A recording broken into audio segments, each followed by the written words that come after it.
Pemirsa, di tengah pandemi saat ini, layanan interaktif COVID-19 di nomor 119 ternyata tidak dapat menjawab seluruh kebutuhan masyarakat. Meski angka kasus COVID-19 beberapa waktu terakhir telah menurun, nyatanya masyarakat masih kesulitan untuk menghubungi layanan darurat ini. Berikut penelusuran tim Liputan iNews.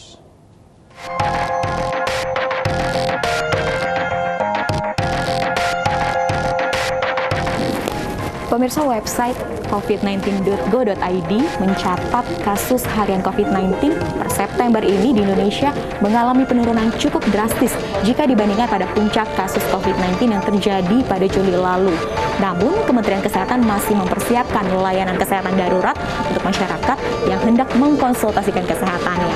Kita coba telepon langsung yuk, hotline COVID-19 119.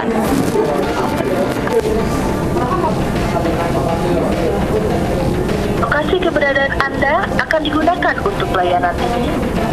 Cobalah beberapa saat lagi. Jurusan yang Anda tuju sedang sibuk. Cobalah beberapa saat lagi. Ini udah nih, Bang. The destination you are calling is busy. Please try again in a few minutes. Pemirsa, ini udah ketiga kalinya nih saya telepon hotline COVID-19 darurat 119, tapi sama sekali tidak ada jawaban. Terus gimana ya pemirsa sama masyarakat yang dalam kondisi darurat? Saya jadi penasaran seperti apa ya kantor hotline COVID-19 119 ini. Ikuti saya yuk.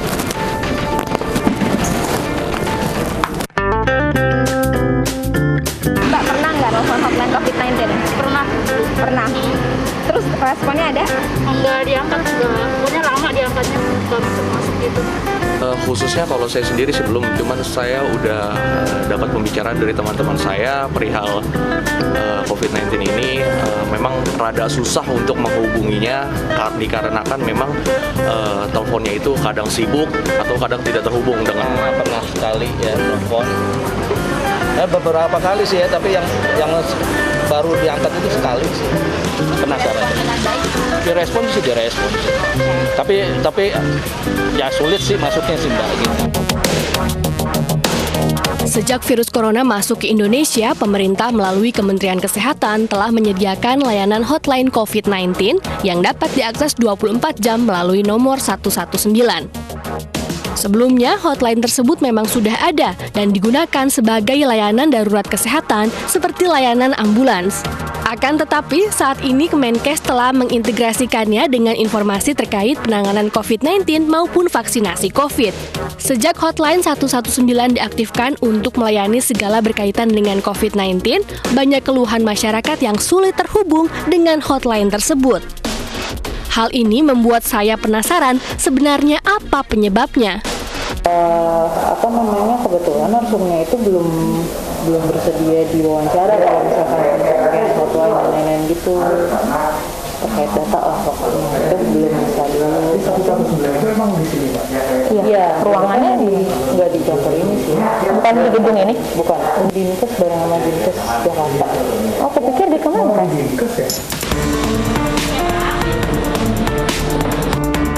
Berdasarkan informasi yang saya peroleh, customer service pelayanan hotline 119 tidak beroperasi di gedung Kementerian Kesehatan.